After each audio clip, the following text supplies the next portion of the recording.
So I want to welcome everybody to today's edition of 22nd Century Management with Ken. Thanks for joining us for our discussion today. I'm fortunate to have with me a really good guest. I have Bob Kohlhepp, and he has an interesting background. He worked for Centus for almost forever, but I think it was 50 years, Bob. Is that right? That's correct. Just short of 50 years. And you started as a controller and you wound up as chairman of the board. So you want to tell us a little bit about your journey and how things progressed for you? Sure. Well, I joined the company in 1967 as controller, as you said, and then I got promoted to chief financial officer, and then to executive vice president, then the president and chief operating officer, then the chief executive officer, then the vice chairman, then the chairman over a span of about 50 years. Very fortunate to be with, in my judgment, one of the, if not the best managed companies I've ever seen. We had sales in 1967 of $1.6 million. Today we do 8 billion. We had employees when I started in 1967 62. We now have about 41,000. And I don't mean to suggest I did all of that. It was a whole bunch of people that made that happen. But I learned a lot in that 50-year process, made a lot of mistakes, learned from those mistakes. But it was a wonderful organization, a well managed company in every way. And I feel blessed because of it. Okay, well, very nice. So let me ask this to start with. You wrote a book. You want to give us the title? I don't have that slide It's up in front of me. it's called Build a Better Organization. Okay, and so what motivated you to write "Build a Better Organization"? Well, I've done a lot of teaching, both within Cintas, the company I worked for 50 years, at a university I've been involved in, in a number of other venues as well. And just about every time I would finish with one of my presentations, people would walk up to me and say, "You should write a book. We really got a lot out of this. It was wonderful," and so on. Never pulled the trigger. But one day in the mail, I got a book written about a gentleman named Bill Campbell, from three of the people that was written by three of the people he mentored. He also mentored Steve Jobs of Apple fame. And I really liked the way the book was put together, the way it was formatted. It checked points at the end of each chapter on things to remember and so forth. And I was really excited about that. And as I said, I think I've been very fortunate to be part of one of the best managed companies I've ever seen. And I decided at that point that I should write a book because I didn't want to take all this wonderful experience and knowledge that I had to my grave with me. I thought I should put it down in a book. Oh, very nice, and I love the thought behind it. It was kind of interesting. I talked before about the fact that I teach service management, and in the copier industry, it was an industry that notoriously just walked up to somebody and said, "You're the manager," walked away and left them to sink or swim. And it made me nuts watching that. And I thought, well, when I retire, I have the background and the knowledge. That's what I'll start to do is teach that as a course. So you went the book route, I went the course route, but there's a lot of need for people to help people learn to be managers. Absolutely. So, okay, when you became CEO, what were some of the changes that you made from Mr. Farmer, who had run the company before? Ken, I really didn't make any changes. Dick Farmer just did a fantastic job in running the business in it was 1995. 1994, he made me chief executive officer. The company was doing extremely well. My biggest concern was, how am I going to do as well as he did? So I really didn't change hardly anything because it was very successful. We had a very defined culture in the company. And I looked at it more as a relay race. He had the baton. He decided he didn't want to run quite as fast as he used to run. So he handed me the baton. And my job was to run as fast or faster than he did. The company was extremely successful. So there was no reason to change anything.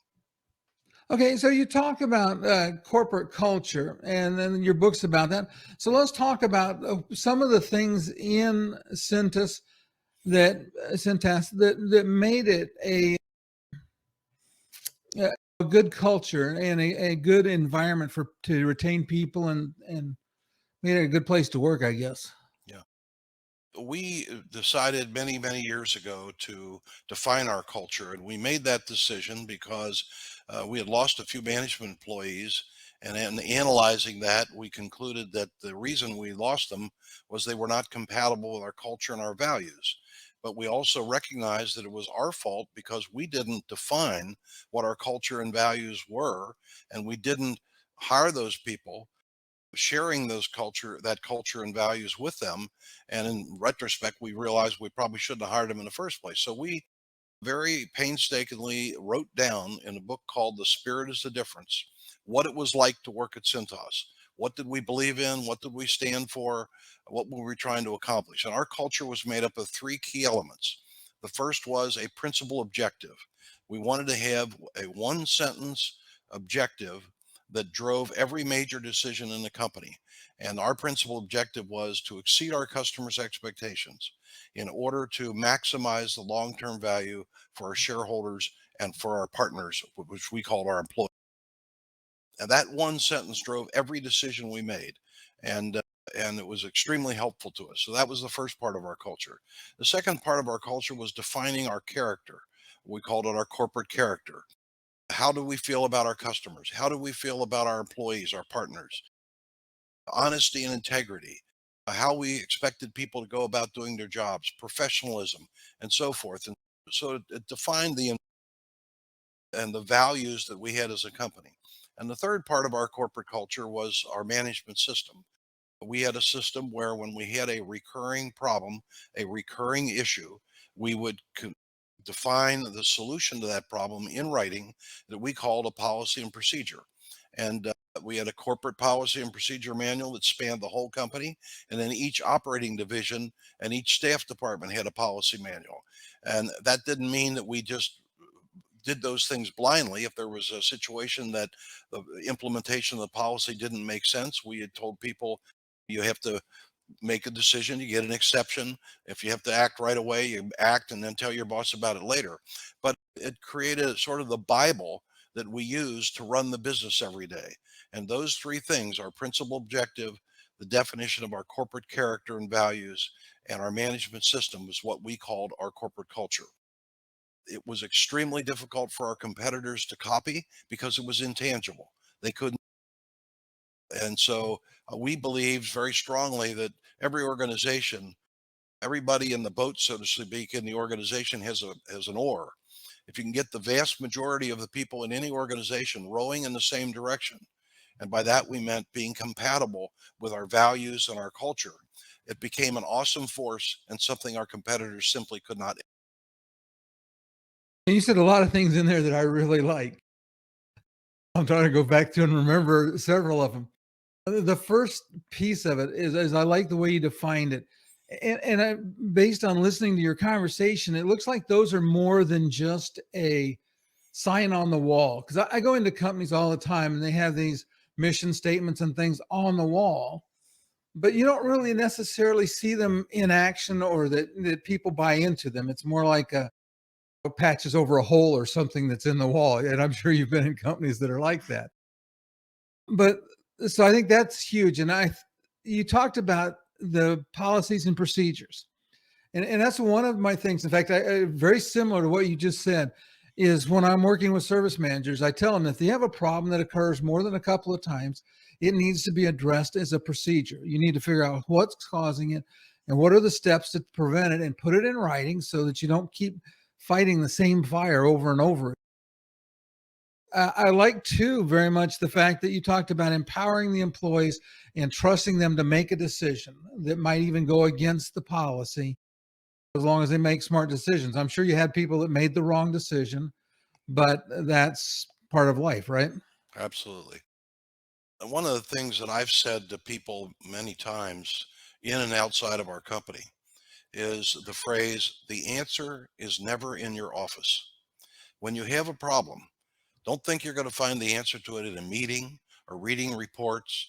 Go out and talk to your customers. Go out and talk to your employees.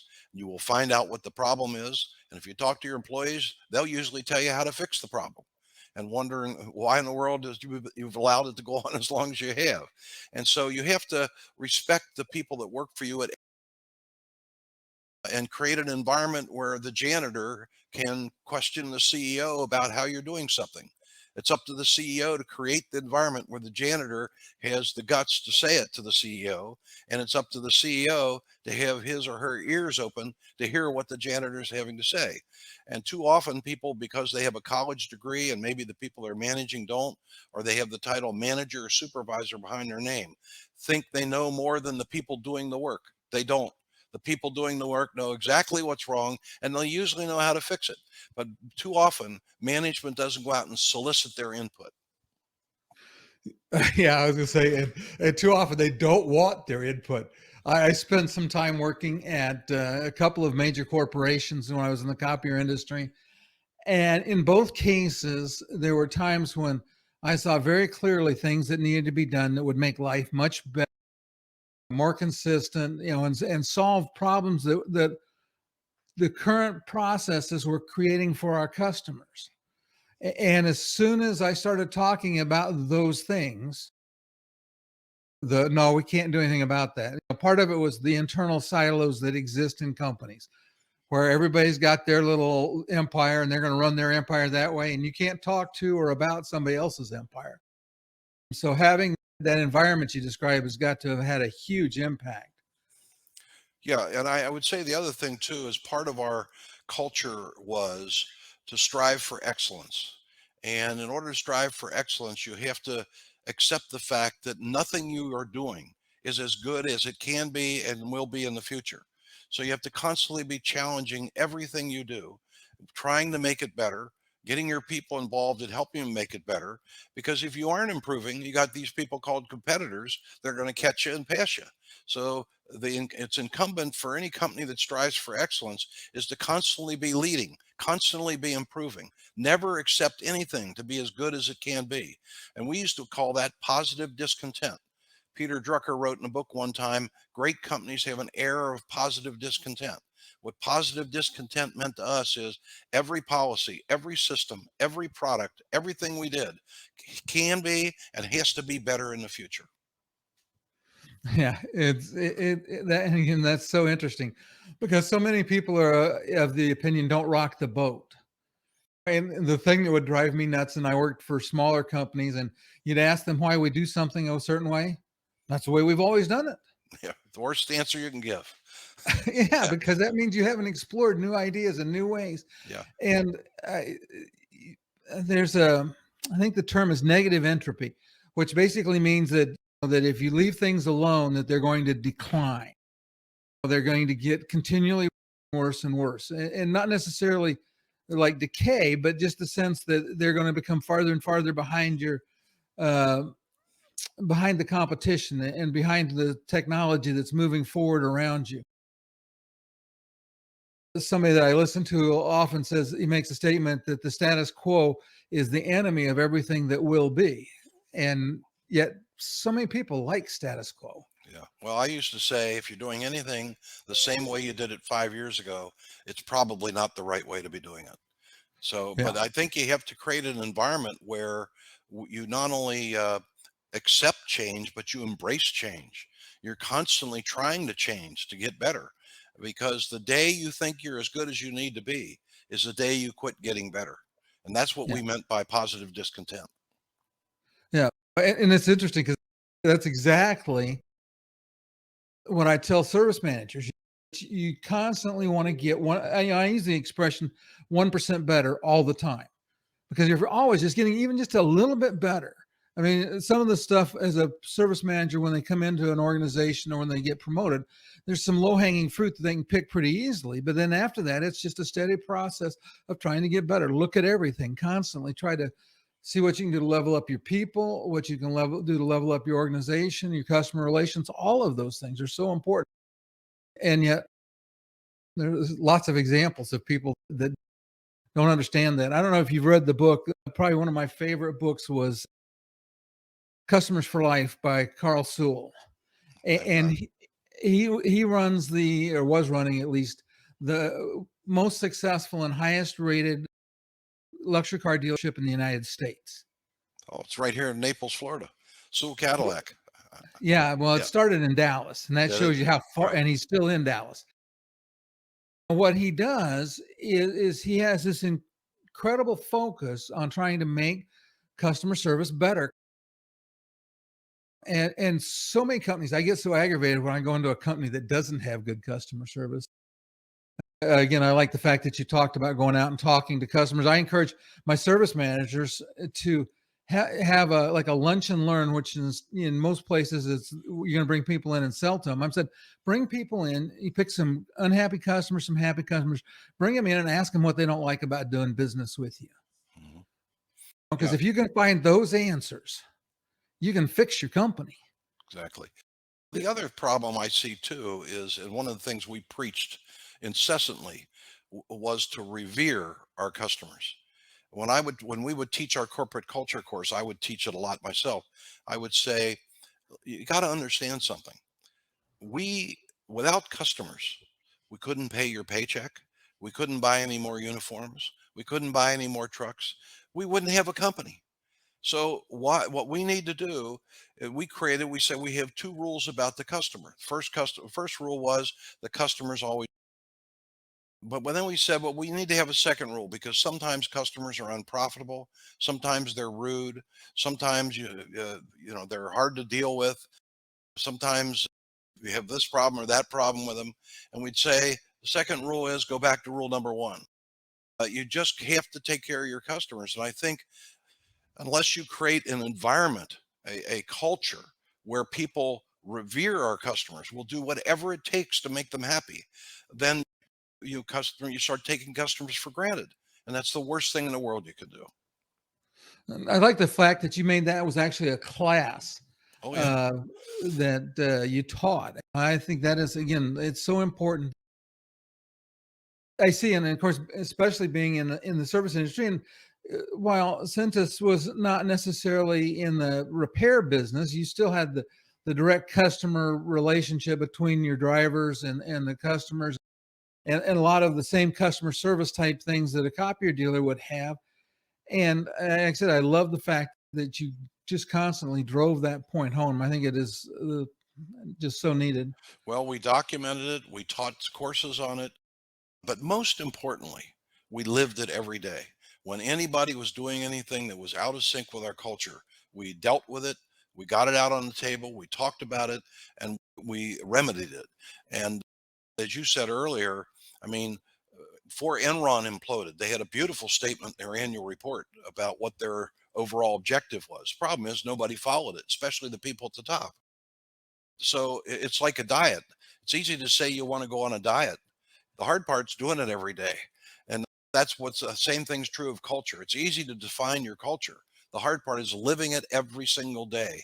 And we did that religiously. Yeah, I love that as a philosophy. So, did you ever think that the company would grow from where it was when you started to where it wound up? Never. We used to look out 5 years. When we were doing 1.5 million, we had a plan to get to 5 million.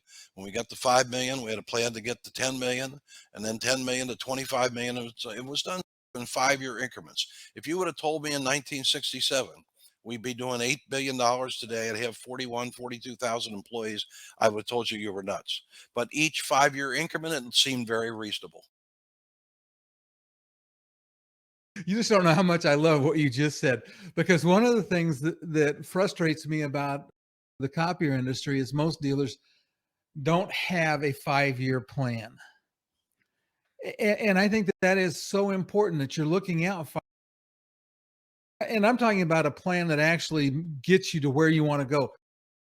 I see these bright, shiny objects that people take to the bank to try to get some money. When I had my business, I wrote some of those, but they weren't things that I lived by, and most dealers don't live by them. And I think that is such an important piece of it is to build out that roadmap for your company so Yep. that you know where you're going and how you're going to get there. And then you compare your actual results against what your plan was and determine, did we were we aiming too high, or did we not execute, or what changed to cause us not to make the plan. But we'd have a 5 year plan that we'd update annually. We'd review it with our board. We would disseminate it throughout the entire company. Everybody knew in the entire company what we were trying to accomplish, and they knew what their specific role was in helping us accomplish it. Oh, I said you and I are 100% on the same page because when I talk to service managers, I've talked to probably and taught probably 30 or 40 at least service managers. I don't even keep count, but I think I've had one that had a service plan just for the current year that they knew what it was, but they had no contribution in creating it. And I'm like, if you're managing the department, you should be a part of creating that plan. And I am fan because it sounds like your planning process was synergistic. I think that especially in most copy dealerships or smaller companies, that the service department, sales, warehouse, all of the departments need to contribute to that plan so that first of all they take ownership of it. I think as a piece of it. Secondly, each department, the decisions they make affect some other department, and so by talking together, you can start to work out a plan that makes sense. Yep, absolutely. Absolutely. Our process was, I called it top down, bottom up, top down. So we would sit down and take a division, a particular location. We'd say, we expect you to grow. We think you can grow 10% this year and improve your profits by 12%. That would be the top down. Then the manager would put together a plan, and oftentimes they'd come back with those numbers or something even better sometimes. And sometimes they'd come back short of those numbers. If they came back short, we'd say, well, why can't you grow 10? Tell us about what the reasons why you can't grow 10% are.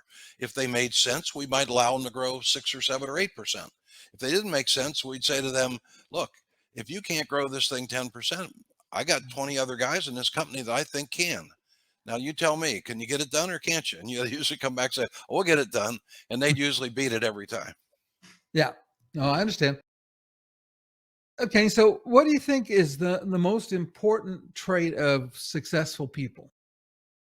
I've been asked that question many times, and I always answer it with this phrase: I believe it is dogged determination. The thing that makes people successful in any endeavor, I don't care what it is, whether you're in business, whether you're a doctor, a lawyer, or school teacher, and that is that you're determined enough to set a goal, and then you achieve the goal, because the road to success is always under construction. There's always orange barrels in the way. The people that are successful is that when they confront those orange barrels, they knock them down, they go over them, they go through them, they go under them. But when they get knocked down, when they make a mistake, they dust themselves off and they get right back into the game. Dogged determination, in my opinion, is the number one ingredient that anybody needs to be successful. I'd agree with you. It'd be interesting to see how many times, if you could run people that stopped a project, if you could actually see when that project would have been successful and how close they were to success when they stopped. I, I had somebody on that I did a podcast. I was trying to remember who it was now, but it was talking about that there was a lady that I think she swam maybe Key West to Cuba, or maybe it was the English Channel. I forget. But anyway, she was swimming and it got really foggy. Oh, no, it was the Catalina Island was what it was from. Was it from somewhere close to on the shore close? And then she swam out to Catalina Island. Hmm. And the first time it got very foggy and she stopped because she couldn't see. And she was literally within a quarter or a half mile of Catalina Island when she stopped, but she couldn't see her goal and she stopped. And then she went back after some recuperation and went back and made it in a day when she could see it. But sometimes we lose track of the goal. We don't realize how close we are. And it's so easy to give up. It's hard. Why should I keep doing this? I'm not making any progress. Yeah, I agree. And in fact, I think I do something on leadership. In fact, the third part of my book is about leadership. And the number one trait I have seen in successful leaders is that they have a vision. They have a vision for where they want to take their organization. And people can function when they can see that vision and function very well. The simple analogy I used to use is, it's a whole lot easier to put a jigsaw puzzle together when you got the box with the picture on it that you can look at. Okay, that's the boss's job. Create the picture so that people understand this is what it's going to look like when we get to the objective. Now, constantly changing and moving the objective as you make progress, but the vision, every leader has a vision of what it's going to look like, the picture on the front of the box, and that's something the leader has to paint for everyone. I agree. And I talk about this in class a little bit about it with service management is a lot of times as a service manager, I felt, and I've seen other service managers that were treated this way, is like they were a mushroom. You keep them in the dark and feed them some manure, Yeah. and hopefully they survive. Right. And it's like, okay, if we just knew where we were going, what we were going to do, what the objective, we could start to create plans. Right. But I think you mentioned a piece of it is that's the difference between a manager, and a manager could be an owner, could be but they behave like a manager rather than like a leader. They've got their fingers and everything, telling everybody what they want them to do. And they're not sharing that big picture. They're not empowering people. And those are things that really unleash the potential of a company. Absolutely. And you have to communicate it. I used to say to people, once you create the vision, you have to communicate it ad nauseum. And ad nauseum is a Latin term meaning until you're sick of hearing it. And so you got to constantly be talking, no, here's where we're going. Here's what the vision was. I was on the board of a university where a Jesuit priest was a great leader, and he created a vision for the university. He said, "We want all students to graduate from this university and have a superb education, so that they are morally, spiritually, and intellectually prepared to enter a global society." He repeated that over and over. Everybody on the board could repeat it verbatim because and every decision they made, they say, now, is this decision going to help us achieve this objective? That's the responsibility of the top people in the company to create that vision, in my opinion. And without it, people are just, they don't know why they're doing what they're doing. And that's the worst thing in the world you can have. Yeah, no, I agree 100%. In fact, I like what you said too about the getting everybody to understand. I'm talking about the piece of them thinking about it from, does this move us toward our objective? And that goes back in part to the business planning process, part to having this clear vision is then the decision criteria becomes, does this decision we're about to make or what I want to do, will that move us in the direction we need to go? Now, if you Absolutely. don't know where you're going, any decision works. Exactly. But again, that should come from the top, in my opinion. And then it cascades down throughout the organization. But if the people at the top of the company don't have a vision, you don't know whether your vision, if your department or your particular location is helping the company to accomplish its objective. You don't want to have a vision at a plant level that is in conflict with the vision of the entire company. But top management has to do that, in my opinion. Yeah. That is, it's so interesting that the things that you said, I appreciate it. Who mentored you? Who helped you learn to become this kind of a manager and have this kind of insight? Well, I was very fortunate. The fellow that I went to work for, who was the founder of our company, his name was Dick Farmer, mentored me my entire career. He was a great mentor. He was tough, but he was not unreasonable. He was demanding, but he was fair. He taught me a lot. I was 23 years old when I went to work for him, and he was only 32. But he's one of the smartest people that I've ever been around, and he was a tremendous mentor to me. And I feel blessed to have known him and be part of and work for him for so many years. Unfortunately, he just passed away in July, but he was a wonderful man. He started with absolutely nothing and built a multi-billion-dollar company, and I helped him. I was by his side through the whole thing.